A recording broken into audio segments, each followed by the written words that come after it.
Okay, great. Right. We are live again. Thank you, everyone. Hopefully you'll be able to join us tonight as well. So, as usual, I'm Jace from Creative at Work. So, welcome to our Facebook Live. So, I have KQ next to me. Right.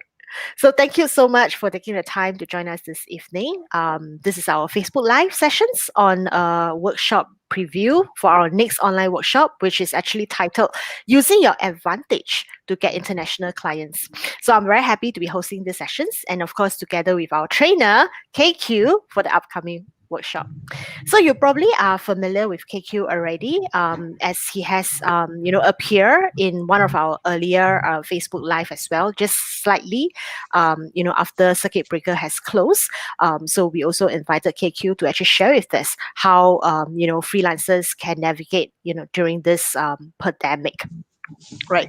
So, what is so different about this upcoming online workshop is for us to actually better look into our own advantage and to actually expand our horizon to actually explore international markets. So, what is a better time to do it than now, right? So, one of the few things that KQ will probably be touching on is, explore our advantage for being bilingual, or even for some of you all, right, could be multilingual as well, right? So, how do you use it to actually win you deals in life as well as in the international market?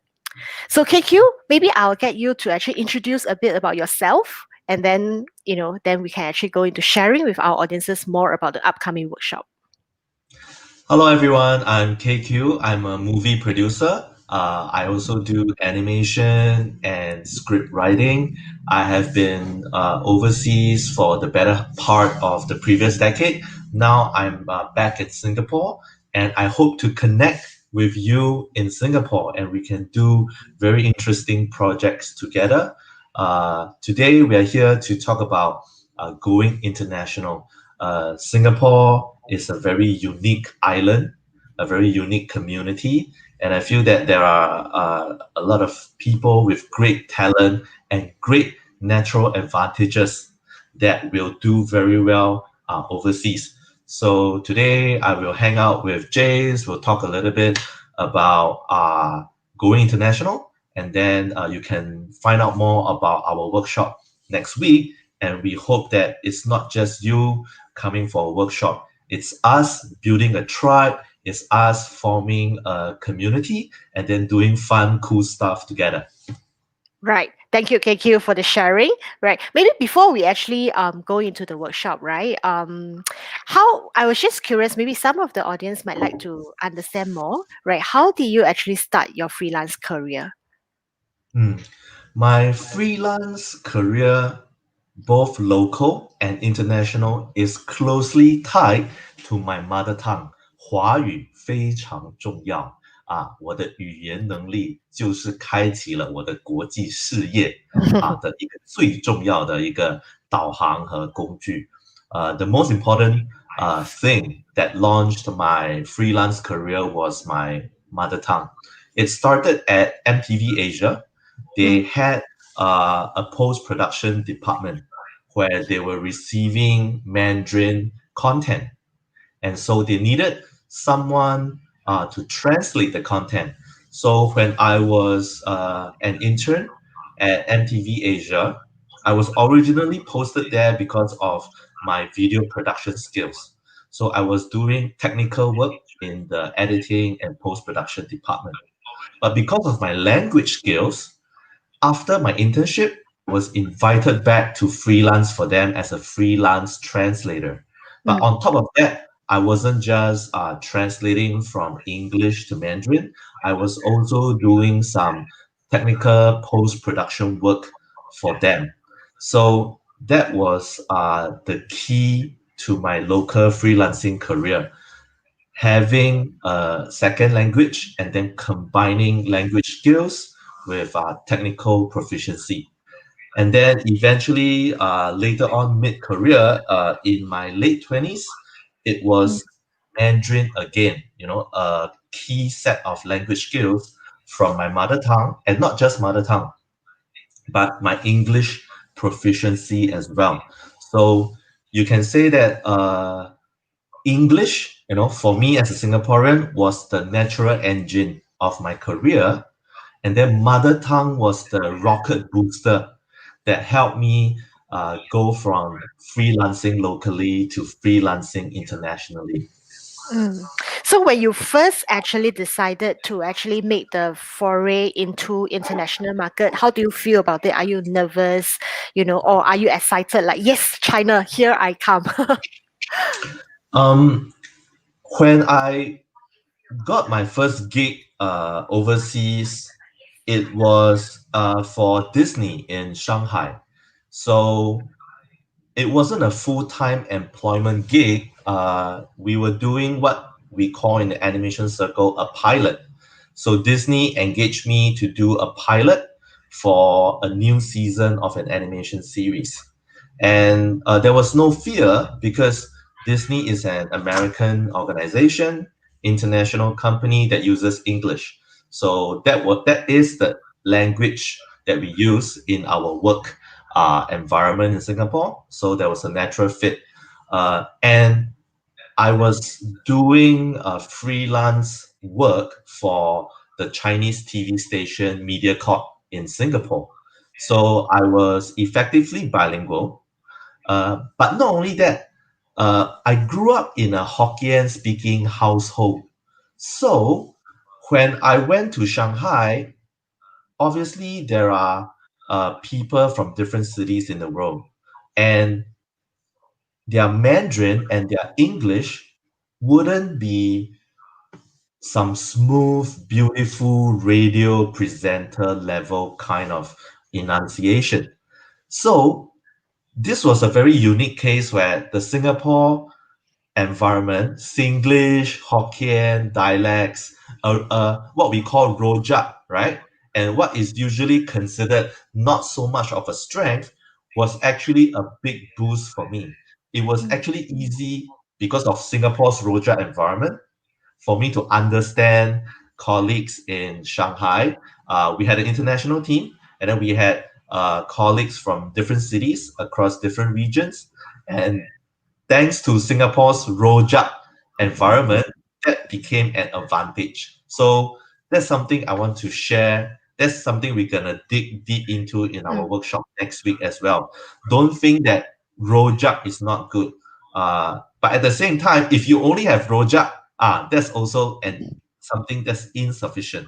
So in Singapore, know that rojak is our advantage, and then on top of that, when we enhance other language skills, we will actually do well and have an advantage in an international setting.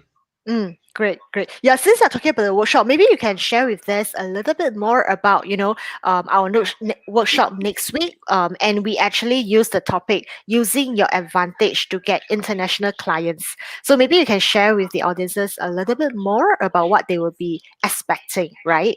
To say, learn from you in that sense in the workshop. Originally, we wanted to do a very specific workshop for the Chinese language to Mm, help people enhance their Mandarin.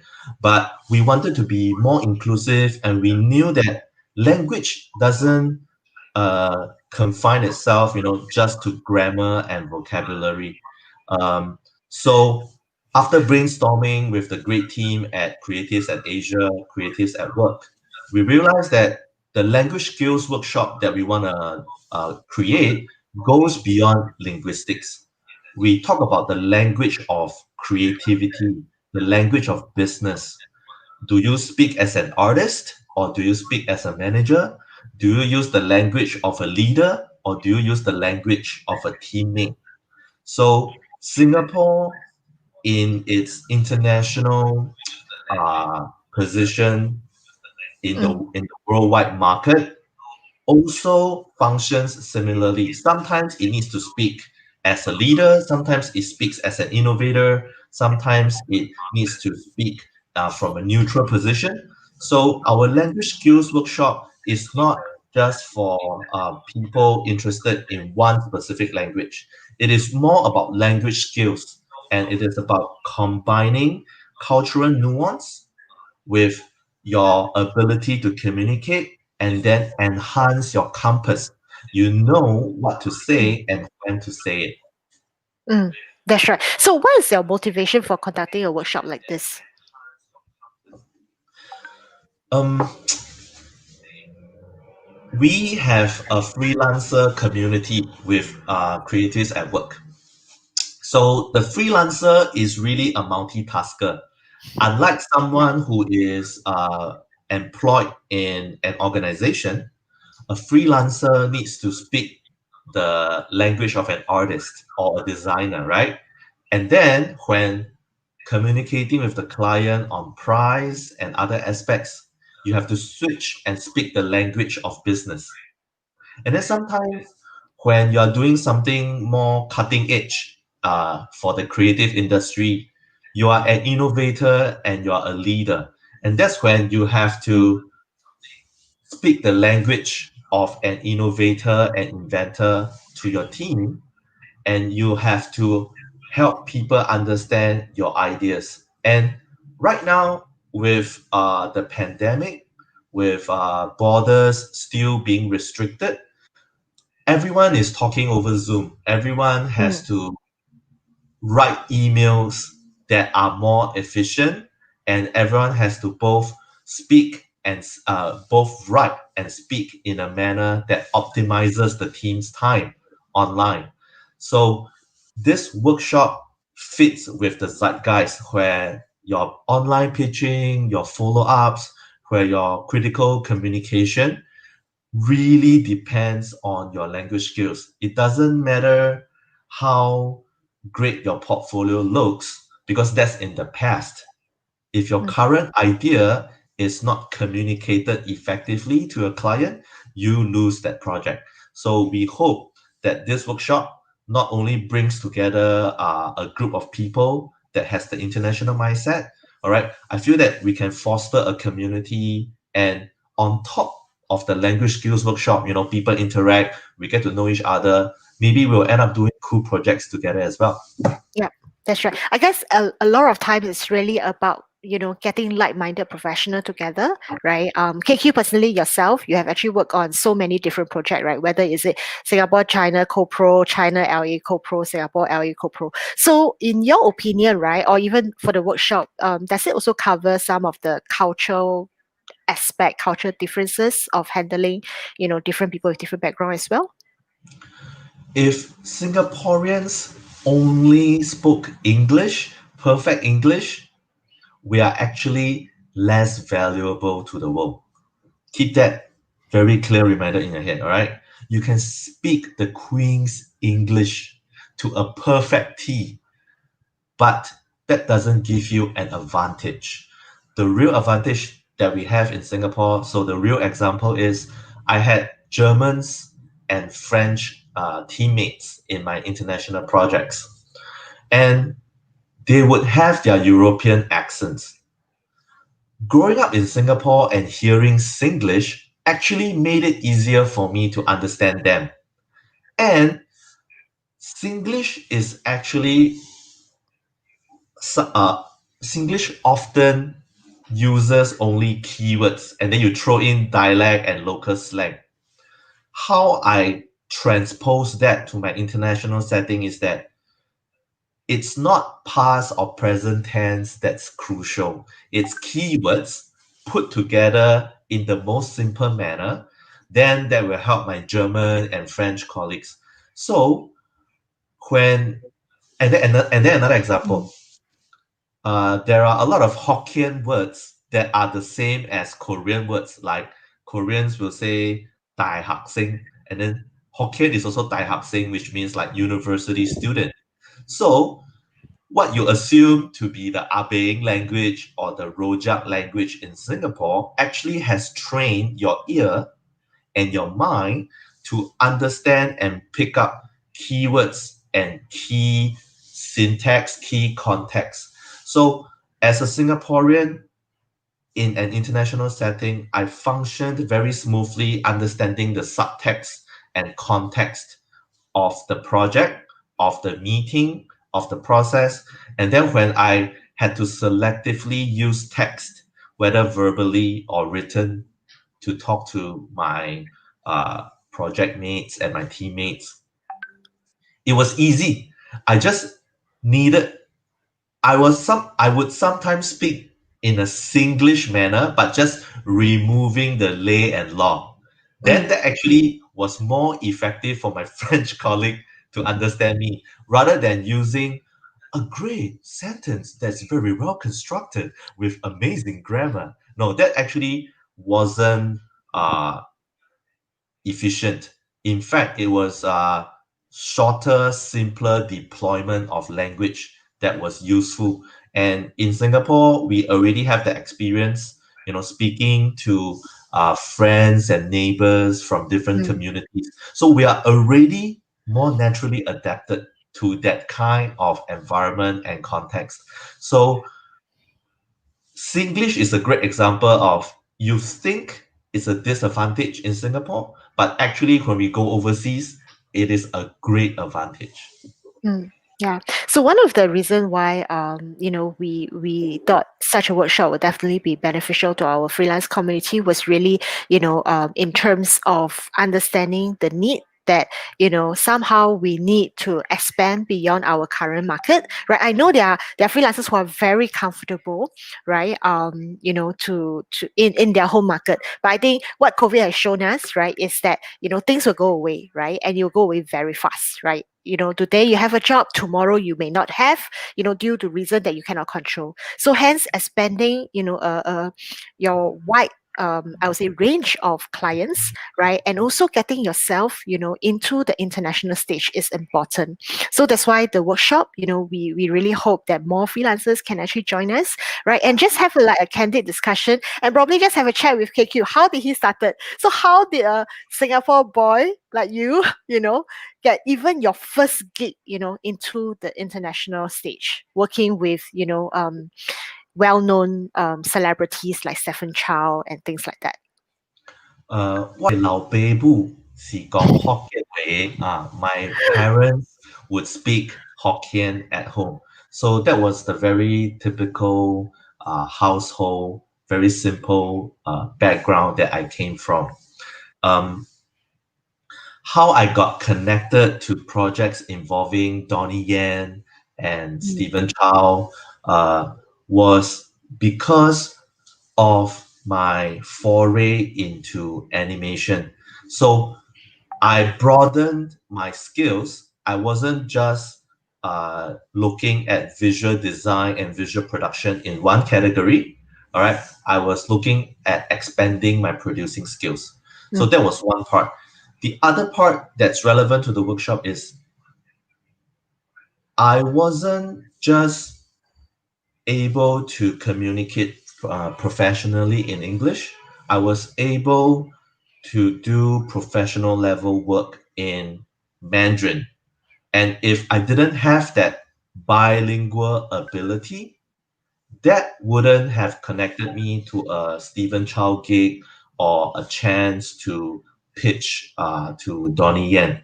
Because at their level, what they're looking for is not just someone who is proficient in Cantonese, their own language, or in Chinese for the mainland market, or just English. Because if you only have one language, then you are probably lacking not just in the language skills, you will also be lacking in a cultural sphere.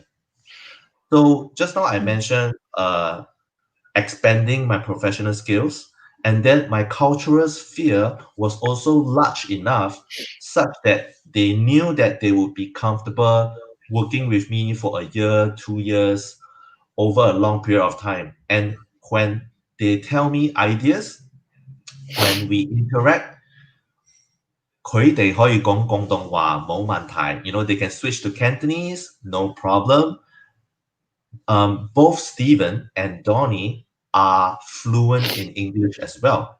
And mm, in our team, it's an international team. Americans, British, Europeans, Asians. So there is often a switch from English to other Asian languages and dialects. And so someone, a Singaporean, who is used to Rojak is obviously very relaxed when there is a 廣東話同 English mix when you have dialects mixed with keywords in English, that's already a natural process in Singapore. So there was obviously other professional achievements along the way that gave me credibility and the necessary skills to work with them. But what gave me the advantage and put me through, the final gate into their office, into the project, was my cultural sphere, my language skills connected to that cultural sphere where they knew that OK 啦，那个新加坡仔我講乜嘢佢都明，就是 Yeah. whatever I say, it can be in Chinese, Cantonese, or English, that Singapore kid will be able to understand. And I think that is something that's very natural for many Singaporeans as well. You would think that, oh, I need to be at some kind of level to connect to the international marketplace. I feel that right now the online ecosystem has flattened a lot of things. Previously, it was very hard to cut together a show reel to put your freelancing show reel or your freelance portfolio online. Now it's there. Visually it's very easy. Artstation.com, LinkedIn. There are many great places to showcase your work. So what's the advantage? Why would people like there's two artists, two freelance 3D designers that are very good. Which one would I pick? I would pick the one that I would only need to say 3 lines for him to get it, right? And I can probably say it in a mix of like French accented English, or it could be very short sentences, with my hometown accent. And this freelancer can immediately get it and get it not just at the technical sense, but also from the cultural sense, because we now live in a world where there's increased awareness, which is great, right? There's a lot of injustice that is being addressed. But at the same time, if you don't have the language skills and the right awareness to do the right thing and communicate in the right way, you will actually end up making offensive designs. You will end up with offensive work. So Singapore, we understand how important harmony is, and so it's not just the Rojak language environment that's an advantage, but the natural understanding of that kind of harmonious ecosystem that we have in Singapore. And so it's really this upbringing in Singapore that gives us that advantage overseas. And I really hope to jump deep into that with the tribe, the community next week in our workshop. Yeah. So for those who are interested, right, to really further understand more about the workshop is going to be conducted on the 29th of September, also in the evening at 7 p.m. Right. And I also would like to invite audiences, especially those who are listening in to us right now. If you have some questions that you want to, ask KQ, please just type in the comment below. I think KQ will be more than happy to answer some of your question as well. So I just wanted to go back to what you mentioned, right? About taking the step forward, right? To do this. In the past, I think we are all very used to traveling. So pack your bag. Go to Shanghai, go to Hong Kong and then try, right? Or even go London. But now, given the current pandemic, right, a lot of things would have changed, right? So in this new normal, what are some of the ways you think a freelancers can actually do, right? To actually get that international gig in that sense. The marketplace is much more crowded now. Mm. We take a look at visual design, right? It can be 3D, it can be illustration, it can be concept art for a movie. So the great Singapore freelancer now is no longer just competing with another freelance artist in Shanghai. He is competing with another artist from Spain. Why? Because that Spain artist has someone like KQ translating for him. What I did this afternoon, a Mm, very real, tangible example.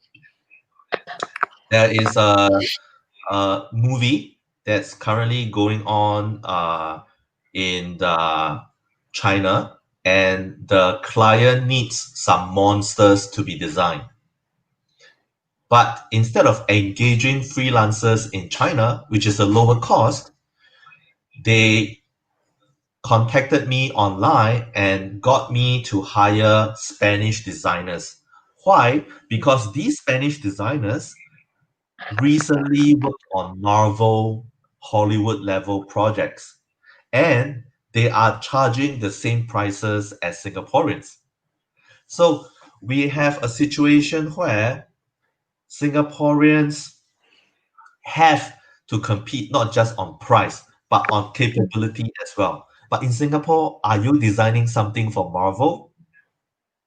No, right? It's very hard to get connected. So, answering your question now, if your online portfolio has a few more languages, let's say it has Mandarin on it, let's say it has Korean on it, there's a higher chance that a Chinese producer or a Korean producer will see your work and then feel that, oh, okay, I don't need to translate, I can talk to the designer directly. So the China client is willing to pay me a small translation fee and connect with the Spanish designers because we have a history of collaboration, but at the same time, this is also an opportunity for Singapore freelancers.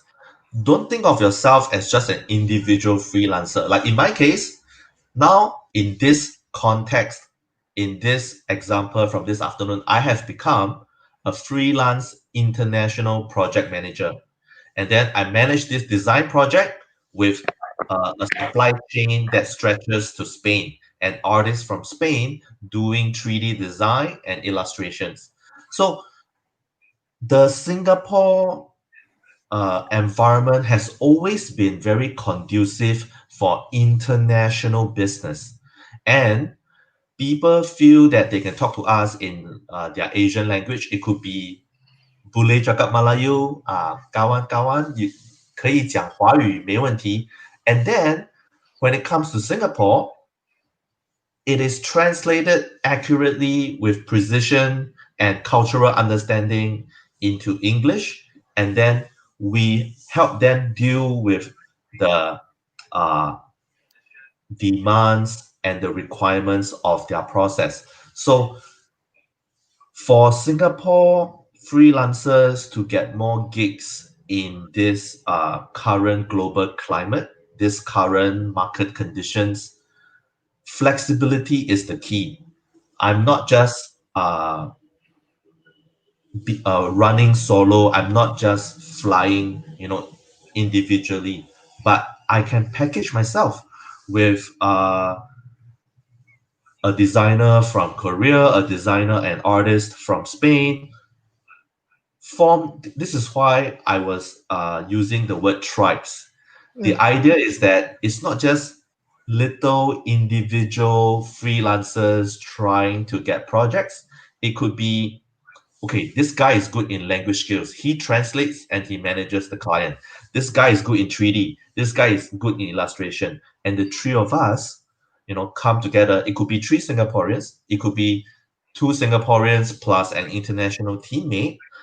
Flexibility is the key. So not just flexibility in roles, but flexibility along the supply chain. So in our language workshop, that's what we are going to dissect as well. The language of the supply chain. Do you understand? What is distributor? What is middleman? What is manager? And then what is other roles along the global supply chain that you can very flexibly play. So when you have that flexibility, then you can start to explore more opportunities and get connected to your next gig.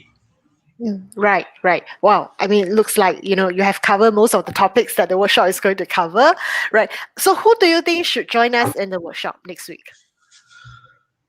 Multilingual mid-career professionals. If you're in your mid-20s and you only know, let's say, English, you come from a mostly English-speaking household, I have to be honest, you are already lagging behind. So, but if you are already multilingual, let's say you have a mother tongue in an Asian language and you have very good English, then this workshop is for you because we are not here to help improve your English grammar. We are not here to make you speak smoother, better Korean. We are looking at language, from a cultural and freelancing optimization kind of way. So freelancers that hope to go international, freelancers that work with international teams, hoping to improve your communication process, and mid career professionals that are multilingual and then hope to enhance your understanding of different spheres of language. This workshop is for you. So maybe you can share with our audience, right? What would be the key takeaway that you would like the participants to have if they attend the workshop? The key takeaway is that Rojak can be very good. Uh, our workshop will be on Zoom on the Mm, 29th. Um, Although we call it a workshop, really it I hope it feels more like tribe building, mm, hanging out, and I get connected to good freelancers and freelancers gain some insights through my experience. The key takeaway in one word is a compass. You want to navigate the marketplace, you want to navigate the communication process, and the key takeaway from our workshop is to give you a compass that works and helps you in your communication. mm. Wow. Wow. Yeah, I guess that's one word that capture all as well. You're right. It's not really just a workshop. I guess we probably see this as a sharing session, exchange sessions, right? Really, for fellow freelancers, like-minded professionals who are looking at, trying something outside, their comfort zone. I guess, this would be the workshop for you to join us. So maybe can you take on this note, right? What are some of your advice, to freelancers who are currently still trying to navigate the current pandemic? I look at freelancers in this T concept. So Mm, what's the T concept? In the T concept, you have a deep vertical that is your core skill for, let's say, a 3D designer, right? So your understanding of 3D software, that is your most important vertical. But in being a T expert, in being a T professional, right? There is a horizontal set of skills that you need: writing, pitching, learning other languages. Like if you only know Mandarin, English, maybe you want to learn Thai, Korean, Japanese. So most people have a very short uh, section, right, in their horizontal skills, right? They might be very good 3D artists, but sometimes a 3D design idea doesn't get approved, not because of expertise, not because of aesthetics, but really because of the pitch. And so during this time, I feel that first you can broaden your skill set. And then going with the T concept, obviously that deep vertical, that metric is something you have to keep working on because uh, I see the artists that I work with in Spain, they are learning new software. What previously took a week, they are doing now in one day. So deepen your expertise, broaden your skills. mm, You have to keep improving. That is the nature of the beast and the law of the jungle. Right, right. Wow, very well said. I think we can take that as an ending, concluding statements. Actually, I really totally agree. Right. I think, based on what we are seeing, especially at this, at this time, right. Like what you mentioned, is very very competitive out there, right. And then especially now, it seems like everybody is doing work over Zoom. People are getting more comfortable, over remote working. There's really, no need to meet, and managing a remote team is as easy as you can get. So I think it is time for us to also step up, right? And get into the game, right? And be at the, I would say, at the center where all this is happening. Given the reputation of Singapore, given the us being a international trade node, right, in the world, I think this is where we can position ourselves, right? Thank you so much, audience, for staying with us. And of course, thank you, KQ, so much for the sharing, right? I hope you find the session useful. So now we'll wrap up for tonight. But do remember to sign up for our workshop with KQ next week. Using your advantage to get international clients is held on the 29th September at 7 p.m. You can sign out at the link that we are going to post on the comment section below.